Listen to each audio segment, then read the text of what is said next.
నీది శివాది love story. ఛీ, వీడు నా బాయ్ ఫ్రెండ్ ఏంటి? చీయా. ఓ నిన్నటి గొడవకి రివెంజా బేబీ? బేబీయా? ఎవరి బేబీ ఎవరికి బేబీ? నాకు నువ్వు, నీకు నేను, ఒకరికొకరం నువ్వు నేను. పిచ్చిలేసిందా? ప్రేమ అన్నాక పిచ్చి ఉంటది. పిచ్చంటేనే ప్రేమ. నా తింటం అయిపోయింది, మీరు ఇంకా తింటారా?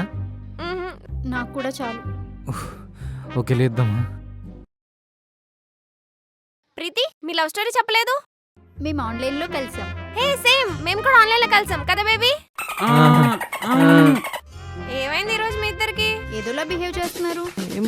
ఏమైంది? ఏం కాలేదు, ఏం కాలేదు. నువ్వు కంటిన్యూ చేయి ప్రీతి. ఏముంది, చాటింగ్ కాస్త కాలింగ్ అయింది, కాలింగ్ మీటింగ్ అయింది, మీటింగ్ నుంచి డేటింగ్ అయింది, అంతే. సేమ్, మాది కూడా అంతే. పక్కా విక్కీనే శివ ట్రైనింగ్ ఇచ్చి ఉంటాడు కదా బేబీ. ఏంది బేబీ? నా బాయ్ ఫ్రెండ్ ని బేబీ అంటున్నావేంది?